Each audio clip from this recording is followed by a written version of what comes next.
Hey guys, what's up? Welcome back to the channel. How did you guys enjoy that intro? Can you tell? I have a lot of time on my hands right now. With everything going on with the C thing and self-quarantine, there hasn't been a lot of work, so I've just been, playing around, getting creative and creating content for the channel. And let's just say I've been getting pretty stir crazy in the house, so I thought today I would come to the office and enjoy some alone time creating in my own space. It's really safe to be here because no one else has been here, so it's just me alone at the office.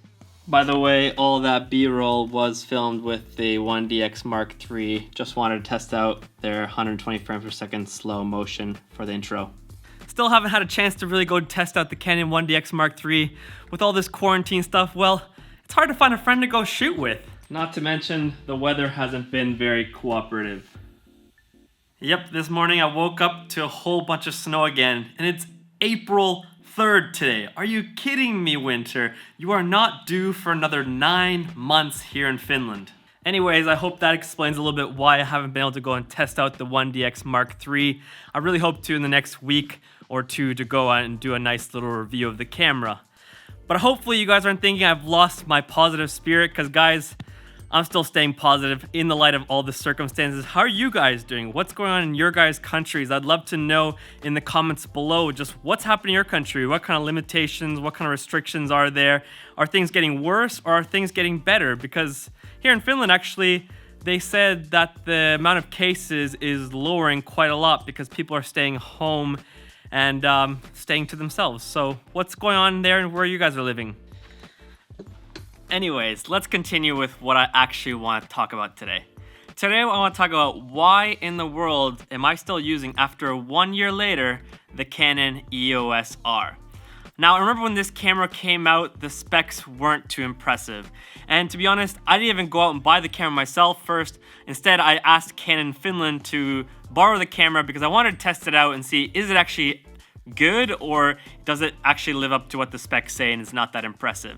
But the moment I picked up the Canon EOS R, I tried it out. Not only did I love it for shooting photos, but as well, I really loved it for videos. Now, don't get me wrong, the Canon EOS R probably is not going to work for everyone, but for my style of filming, this really run and gun type of filming, whether it comes to YouTube videos or my travel films, the EOS R has been perfect. Having the LCD screen is, well, you have to have a movable LCD screen if you're going to be a vlogger. For YouTube, just being able to see exactly what it looks like, what the exposure is when I'm filming, that has been huge. Another thing for YouTube, you really need autofocus that's reliable. You don't want to be worrying, is the footage in focus or not? And that's something I really loved about the Canon EOS R, the dual pixel autofocus, which is so accurate, so quick, and it's just reliable. You can count on it knowing that your footage is going to be in focus when you're vlogging yourself. Secondly, I love the look of the footage. I've always loved Canon's color science and as well as the high bitrate when it comes to the codecs you're using. I'm filming mostly in 1080, and for me, the quality of the footage is great. And then lastly, I really love the full frame look. Having that nice depth of field, even when you're filming with a wide angle lens like the 15 to 35 that I'm using, you're getting that nice bokeh, and I really love the look of it, the full frame look. And lastly, what I really love about the camera is the size.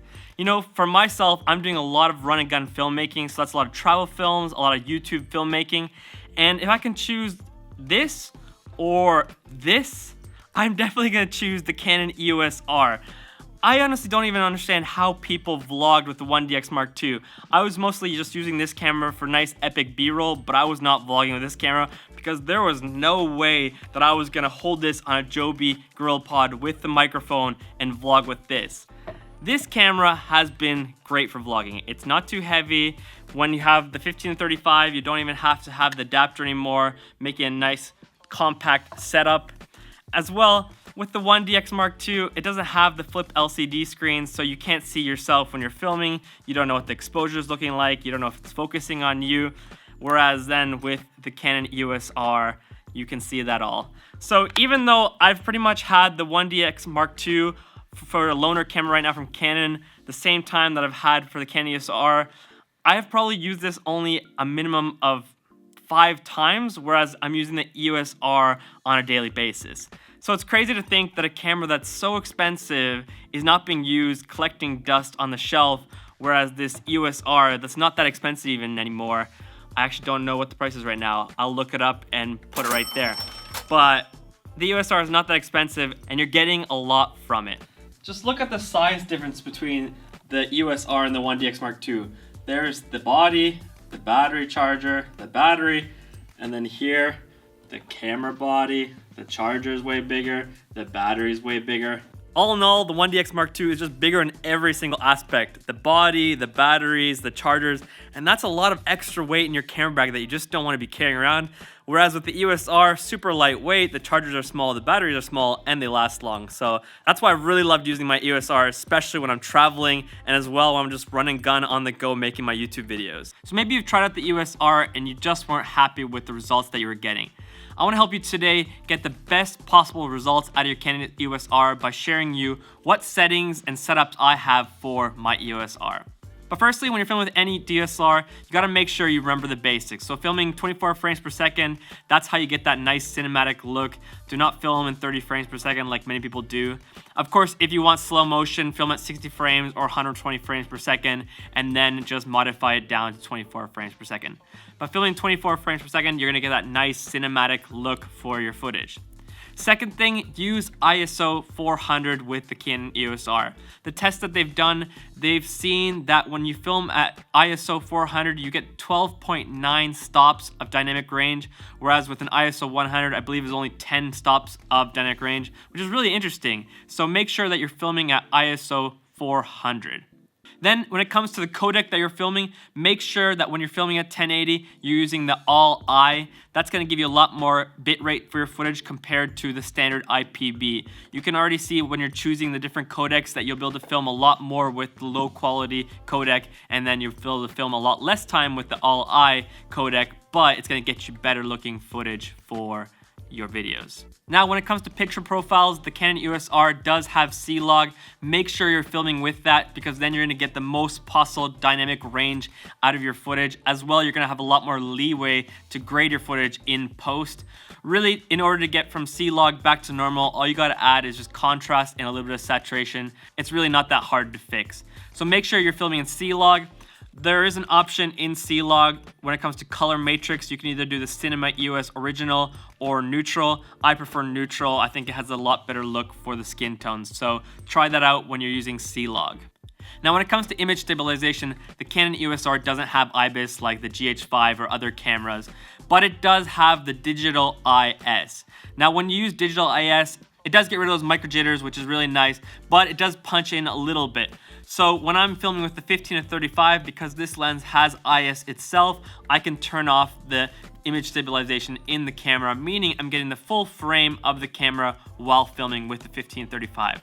Right now, this is my ultimate setup with the Canon EOS R. I have the Canon EOS R and the Canon 15-35 RF lens with image stabilization. I love this lens for vlogging because I can film at 15 millimeters, really wide, really invites you into the scene, and then I can zoom to 35 millimeters if I need to get a tighter shot. Now, while filming, I really make use of the C1 and C2 profiles on my EOS R. I make C1 set up for vlogging, so I have it at 24 frames per second, shutter speed at 50, have the aperture as low as possible, and then I like to usually leave the white balance on daylight because most of the time I'm filming in daylight. Then for C2, I make that for my B-roll slow motion, so I have it at 60 frames per second, the shutter at 120, and again, daylight for white balance. This way I can really easily just switch from C1, C2 when I'm vlogging to all of a sudden B-roll back to vlogging. Really great to utilize the C1 and C2. It's so easy. All you got to do is just put the settings and then go to C1, register settings, and there you go. Whenever you click C1, now those settings will be registered, and then C2, it's going to be for your B-roll. Lastly, you want to remember to use variable ND filters in order to control your shutter speed. Whenever you're filming, you want to always double your shutter. So if you're filming at 24 frames per second, you should have 50 shutter. And if you're filming at 60 frames per second, you should have 120 shutter. This will allow you to get that nice cinematic motion blur for your footage. These are all the tips and tricks that I can tell you guys on how to set up your Canon EOS R. Of course, after this, it's really up to you just to utilize the light and composition and just to use the filming techniques that you've learned in order to get the best possible footage out of camera. But nowadays, there's really no room for complaining about cameras because even an iPhone all the way to a high-end cinema camera, they all can film really great looking footage. So at the end of the day, it's really up to you and to me to learn how to use the cameras that we have to get the best possible footage.